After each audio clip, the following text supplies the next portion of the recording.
नमस्कार, मैं Shailesh Kumar Dubey, chartered accountant by profession. आज मैं वीडियो बड़े ही खास मुद्दे पे बना रहा हूं और उनके लिए बना रहा हूं जो एनपीए में डील करते हैं। एनपीए में डील करते हैं का मतलब कि जैसे बैंकों का एनपीए हो जाता है और उनको कोई एसेट रिकंस्ट्रक्शन कंपनी या कोई आजकल देखा जा रहा है कि एडवोकेट्स उस लोन को जो एनपीए है उसको लमसम अमाउंट में परचेज कर लेते हैं और रिकवरी की प्रोसीडिंग्स करते हैं। ये पूरी प्रक्रिया क्या है, उसमें जीएसटी का इम्प्लीकेशन क्या है, उसके बारे में आज हम चर्चा करेंगे। और ये जीएसटी मतलब ये चर्चा का आइडिया कहां से आया, तो एक हमारे जानने वाले हैं जो इस बिजनेस में इन्वॉल्व हैं और वो प्रोफेशन से एडवोकेट हैं। तो उन्होंने मुझसे क्वेरी की, तो मैंने उनसे कहा कि मैं एक बार इसको स्टडी करके फिर आपको बताऊंगा। तो मैंने सोचा कि जो बताना है उसको एक बार रिकॉर्ड कर लिया जाए ताकि अगर इसमें कोई इन्वॉल्व हो इस बिजनेस में तो उसका भी बेनिफिट हो सके। तो हम शुरू करते हैं, पहले कहानी समझाते हैं कि क्या होता है, उसके बाद उसका इम्प्लीकेशन समझाते हैं। Only point of view the GST. अब होता क्या है, एक कंपनी है, कंपनी इन द सेंस कि कोई एक लेंडर है, बैंक है या फिर कोई फाइनेंस कंपनी है जो कि लोगों को लोन देती है। अब वो लोन दो तरह की हो सकती है, एक सिक्योर लोन हो सकती है और एक अनसिक्योर्ड लोन हो सकती है। सिक्योर लोन, अनसिक्योर्ड लोन आप लोग जानते होंगे कि जिसमें कोई सिक्योरिटी होती है, कोई प्रॉपर्टी, प्लांट, एसेट्स कुछ सिक्योर किया जाता है, बैंक उसको गिरवी रखती है, तो वो सिक्योर्ड लोन है। और अनसिक्योर्ड लोन जो बिना किसी सिक्योरिटी के दी जाती है वो अनसिक्योर्ड लोन। दोनों केस में जब डिफॉल्ट होता है, जो बोरोवर जिसने लोन लिया है वो अगर लोन पे नहीं कर पाता है तो वो लोन एनपीए डिक्लेयर हो जाती है। पहले बैंक अपनी तरफ से या फाइनेंशियल इंस्टीट्यूशंस अपनी तरफ से प्रयास करती हैं उस लोन रिकवरी का, और अंततः अगर वो रिकवरी नहीं हो पाती है तो बैंक चाहता है कि जो चीज रिकवर नहीं हो पा रही है उसको कुछ भी उसमें से रिकवर हो जाए तो हमारे लिए वो बेनिफिशियल है। तो वो क्या करती है, बैंक क्या करती है या फाइनेंशियल इंस्टीट्यूशन क्या करती है कि एक ऐसे खरीदार से बात करती है कि भाई हमारा जो ये एनपीए हुआ है, मैंने किसी को 100 रुपए लोन दिया था जो रिकवर नहीं हो पा रहा है, तो बैंक के लिए वो 100 रुपए पूरा नुकसान है। तो वो एक ऐसे एजेंसी जिसको एसेट रिकंस्ट्रक्शन कंपनी या फिर ऐसे प्रोफेशनल जो कि इस काम को डील करते हैं, तो उनसे टाई अप करती है। वो कहती है कि देखो जी, मेरा इतने का रिकवरी है, मैं तो कर नहीं पा रहा हूं, या मेरी ये प्रॉब्लम है जिसकी वजह से मैं नहीं कर पा रहा हूं, या कोई भी रीजन हो सकता है। तो ये 100 रुपए जो मेरा mister A B C D जो भी हैं उनके ऊपर ड्यू है, अगर आप इसको रिकवर कर सकते हैं तो इस 100 रुपए को मैं आपको देता हूं। 100 रुपए के रिकवरी का राइट मैं आपको देता हूं, आप इसको चाहे जैसे रिकवर कीजिए। बदले में मुझे 60 रुपए, 50 रुपए, 30 रुपए, जो भी एक डील डन हो जाता है, आप इतना मुझे लमसम अमाउंट दे दीजिए। दोनों पार्टी एग्री होती हैं और डील डन हो जाता है। और डील डन होने के बाद अब क्या होता है, अब इसमें देखिए ध्यान से, दो ट्रांजेक्शन होंगे। पहला ट्रांजेक्शन क्या होगा, पहला ट्रांजेक्शन ये होगा कि वो जो लेंडिंग कंपनी है, लेंडिंग बैंक है, जिसने बोरोवर को लोन दिया था, वो क्या करेगी, कंपनी या बैंक, बैंक कहूं तो ज्यादा समझ में आएगा, बैंक ने, जो लोन देने वाली बैंक है, उसने क्या किया, अपने राइट को बेच दिया किसी और को। मैं बायर कह लेता हूं इसमें, बायर को, और उससे एक लमसम अमाउंट ले लेती है या लेने का एग्रीमेंट हो जाता है।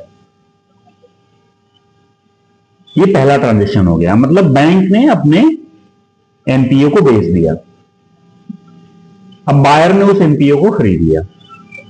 अब दूसरा ट्रांजेक्शन क्या होगा, बायर जिसने उस एनपीए को खरीदा, अब वो रिकवरी का प्रयास करेगा कि 100 रुपए की चीज अब उसने 50 रुपए में 60 रुपए में खरीद लिया है बैंक से, तो वो चाहेगा कि 50 रुपए तो रिकवरी हो ही, 50 रुपए के ऊपर भी कुछ रिकवरी हो जाए। तो अब क्या होगा, दूसरा ट्रांजैक्शन कि जो जिसने एनपीए परचेज किया, जो बायर है, वो बोरोवर के पास जो लोन लिया है, जो कर्जदार है, उसको उससे अप्रोच करेगा और उससे रिकवरी का प्रयास करेगा और उससे रिकवरी करेगा, उससे पैसा लेगा।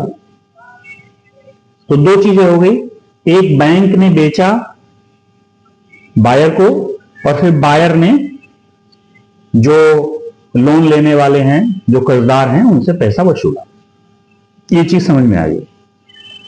अब मेरा पॉइंट ऑफ व्यू ये है, मैं दोनों पॉइंट ऑफ व्यू पे देखता हूं। दो चार ट्रांजेक्शन हुए, एक जब बैंक ने एनपीए बेचा, तब जीएसटी कहां एप्लीकेबल होगा या नहीं होगा, और जब बायर ने कर्जदारों से पैसा वसूला तो उस पर जीएसटी लगेगा या नहीं लगेगा।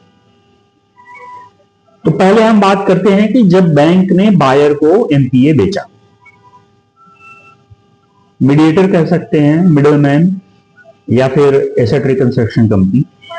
तो जब बैंक ने अपने उसको बेचा एनपीए को, तो वो उस पर जीएसटी लगेगा या नहीं लगेगा। तो जीएसटी लगेगा या नहीं लगेगा, उससे पहले हमें ये देखना पड़ेगा कि जो चीज बेच रहे हैं, जीएसटी में क्या है, दो चीज है, एक है गुड्स और एक है सर्विस। तो इसीलिए बना है गुड्स एंड सर्विस टैक्स। तो गुड्स, पहले यह देखना पड़ेगा कि वो जो बेच रहे हैं वो क्या है, गुड्स है या सर्विस है। और दूसरा क्या देखना पड़ेगा, जीएसटी में एक कंसेप्ट है कि टैक्स लगता है, टैक्सेबल इवेंट कब होता है, जब सप्लाई होता है। एक वर्ड है सप्लाई। तो सप्लाई है कि नहीं, गुड्स है कि नहीं, सर्विस है कि नहीं। तो इसमें पहले वो जो बेच रहे हैं, जो एनपीए बेच रहे हैं, उसको एनपीए को लॉ के लैंग्वेज में क्या बोलते हैं, वो क्या चीज क्या है। तो वहां पे होता है, उस चीज को बोलते हैं जो एनपीए बेच रहे हैं। एनपीए तो बेच ही रहे हैं, लेकिन उसके साथ क्या बेच रहे हैं, वो एक राइट बेच रहे हैं, एक अधिकार बेच रहे हैं कि ये अधिकार मेरे पास था, अब मैं अधिकार आपको दे रहा हूं। तो उस अधिकार को बोलते हैं एक्शनेबल क्लेम। उसको क्या बोलते हैं, एक्शनेबल क्लेम। तो बैंक क्या कर रही है, एक्शनेबल क्लेम बेच रही है बायर को। तो अब बात यह आती है, एक्शनेबल क्लेम तो बेच रही है, एक्शनेबल क्लेम जीएसटी में डिफाइंड है क्या।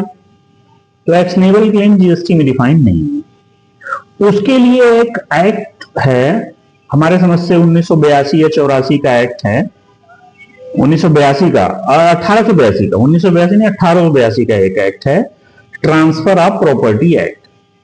तो ट्रांसफर ऑफ प्रॉपर्टी एक्ट में बताया गया है कि जो एक्शनेबल क्लेम होता है वो क्या होता है।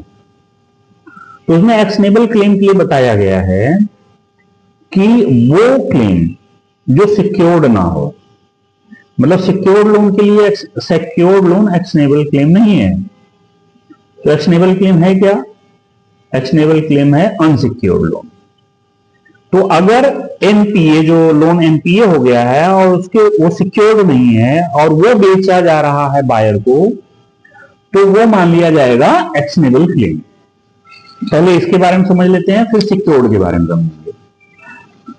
तो जो एक्शनेबल क्लेम है उसको फिर जीएसटी में कहा गया, एक्शनेबल क्लेम जीएसटी में नाम लिया गया, लेकिन definition transfer of property act में 1882 में लिखा गया। तो अब उसमें जो डेट जो एनपीए ट्रांसफर किया गया, जिस जो अनसिक्योर्ड है, वो एक्शनेबल क्लेम है। तो जीएसटी में कहा गया है कि एक्शनेबल क्लेम को गुड्स के कैटेगरी में माना जाएगा। भाई दो चीज है, कहीं ना कहीं तो उसको रखना पड़ेगा, या इस तरफ रखना पड़ेगा या इस तरफ रखना पड़ेगा। तो उसको कहां रखा गया? गुड्स वाले साइड में रखा गया। तो ये क्लियर है कि एक्शनेबल क्लेम गुड्स वाले साइड में रहेगा। अच्छा, अब दूसरी तरफ आते हैं कि ठीक है, एक्शनेबल क्लेम गुड्स वाले साइड में है, तो अगर गुड्स कोई किसी को बेच रहा है तो उस पर टैक्स लगना चाहिए। मतलब सप्लाई कर रहा है, बेचना में सप्लाई। अगर कोई गुड्स किसी को सप्लाई कर रहा है तो सप्लाई तो है, तो उस पर टैक्स लगना चाहिए। तो जीएसटी में ये कहा गया, एक शेड्यूल 3 है, शेड्यूल 3 में बताया गया कि कौन कौन सी चीजें ना तो गुड्स ऑफ सप्लाई माना जाएगा, ना तो सप्लाई ऑफ गुड्स माना जाएगा, और ना ही सप्लाई ऑफ सर्विसेज माना जाएगा। इसका मतलब ये हुआ कि उस पर जीएसटी नहीं लगेगा। तो शेड्यूल 3 में एक्शनेबल क्लेम को भी रखा गया और स्पेसिफिकली कहा गया कि जो लॉटरी है, लॉटरी है और लॉटरी जैसी कोई चीज है, उस पे तो लगेगा, वो भी एक एक्शनेबल क्लेम है। लेकिन इसके अलावा अगर कोई एक्शनेबल क्लेम है तो that actionable claim should not be covered under supply of services और supply of goods. It means it is exempted. तो एक चीज क्लियर हुआ कि अगर बैंक कोई actionable claim means unsecured NPA बेच रही है मिडलमैन को, जो बोरोवर से वसूलेगा, तो उस पर जीएसटी नहीं है। दूसरी चीज है ये, अगर सिक्योर्ड है तो सिक्योर्ड के केस में भी यही सेम चीज बताई गई है। कुल मिला के मेरे कहने का मतलब ये है, मैंने अलग अलग बताया, लेकिन कहने का मतलब ये है कि अगर सिक्योर्ड भी है तो उसको भी माना गया कि इस पे जीएसटी नहीं लगेगा।